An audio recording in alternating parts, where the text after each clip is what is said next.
Welcome back to LePodcast, the show where we dive deep into the tech that shapes our lives. We are your hosts, Emily and Thomas. Today we're tackling the topic that is impossible to ignore, social media. From the moment we wake up to the minute we fall asleep, these apps are a constant presence. But is this digital connection a net positive or a silent drain? Is it a revolutionary tool for communication or a breeding ground for anxiety? We're going to explore both sides of the coin, the incredible benefits and the real drawbacks of platforms like Instagram, TikTok, X, and Facebook.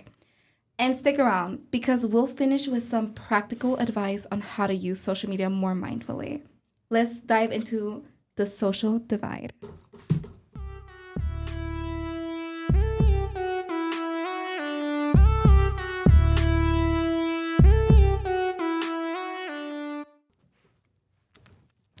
Let's start with the bright side. The reasons billions of us log on every day is because of global connectivity. Social media has so much impact, it shattered geographical barriers. It's how you stay connected with families across continents, reconnect with the old high school friends, or even like social media finds a community of people who share your niche of hobbies.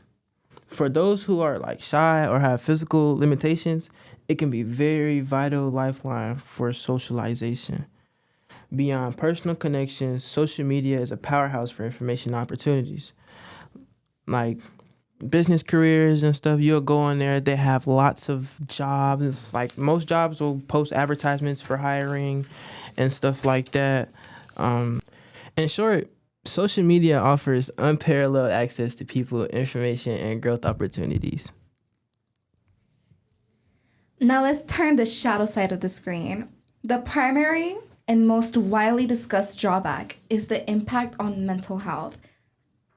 Constant exposure to curated picture-perfect lives lead to what experts call social comparison. We see everyone else's highlight reel and start to feel inadequate about our own reality. This can contribute to a lot of low self-esteem, anxiety, and depression. Depression can lead to a lot of things, and it is mostly of the cause of social media. There's the issue of addiction and time wastage. The platforms are engineered. Cut. I need to redo that. The platforms are engineered to be addictive, constantly feeding us dopamine hits with likes and notifications. This can lead to loss of productivity, self-disruption, and even social isolation as online interactions replace meaningful face-to-face connections.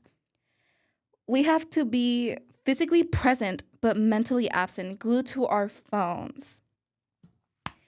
And this is a really big issue because a lot of people are really, really, really suffering from phone anxiety. If you take their phone away for 1 second, they will lose their minds over it. It could be in school, at work, or literally genuinely anything. Even at like your own house, you just want to be on your phone. Even if you're watching TV, if you're eating, if you're just walking your dog, you'd want to be on your phone. And this is a main issue because of social media, mostly social media.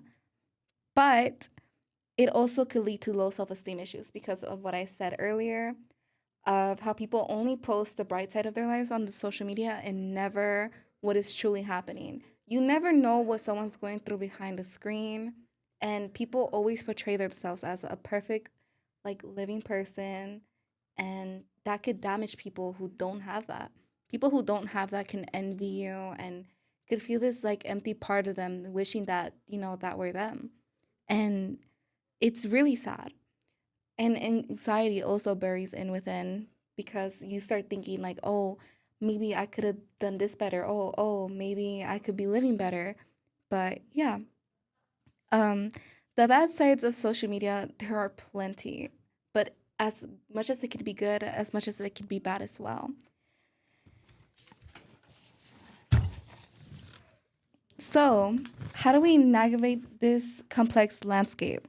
The consciousness isn't to ditch it entirely, but to approach it with awareness and responsibility. 3 simple steps to find healthier balance. 1, set boundaries and time limits. Treat social media like any other activity. It's specific times for when you're supposed to be on your phone. Use your phone for built-in like if you look, it has like in the settings it has built-in screen time tools. It's really good to track your daily screen time. On weekends, it's okay to be on your phone, but during weekdays, you should be more focused on getting everything done and like sticking to what you need for the future. Two, you should curate your feed. You have control over what you see. Unfollow accounts that make you feel inadequate, stressed, or angry. Actively seek out positive, educational, or genuine entertainment content that adds value to your life. Your feed is a reflection of your mental space, so make it a positive one. And for three, practice critical thinking. Remember that social media is a performance. What you see is only the surface.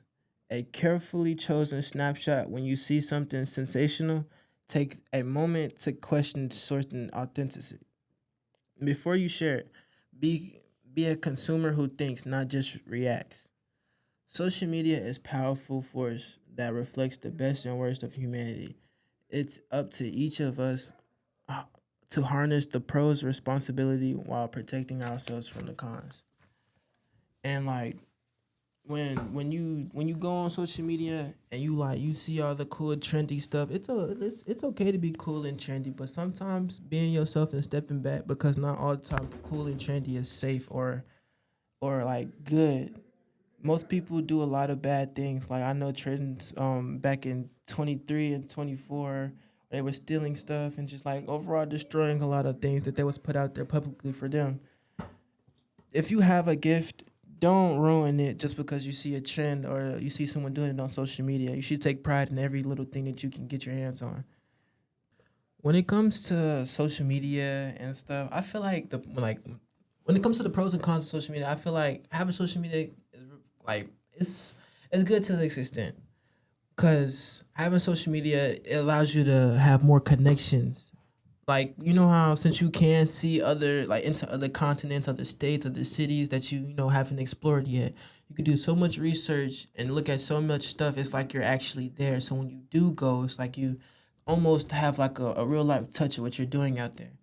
But when you have connections and stuff on social media, like coming out of high school, getting the jobs and like making your career with like it gives you a kickstart because of the amount of people and the amount of information you can get.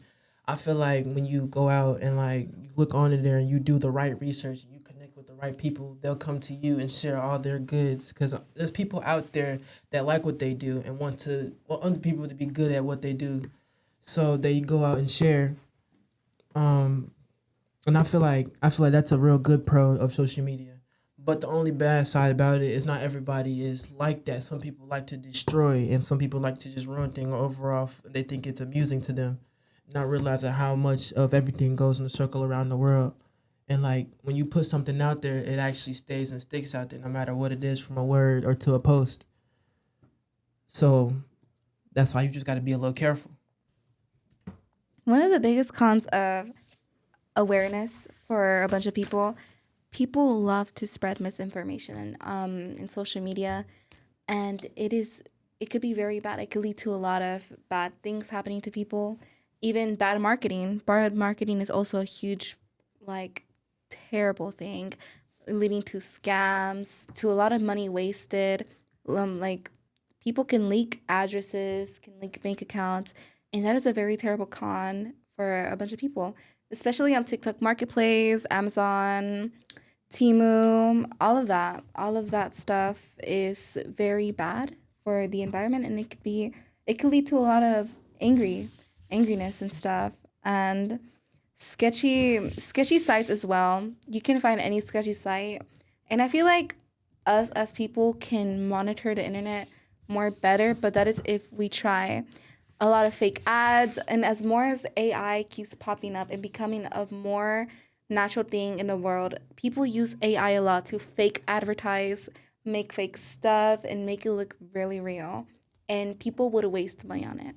I think that is a huge, like, terrible thing and cons for marketing and social media. That's it for this week's episode of Lobo Talk. I love to hear your thoughts. What's your greatest social media struggle, and what is one boundary you're set for yourself?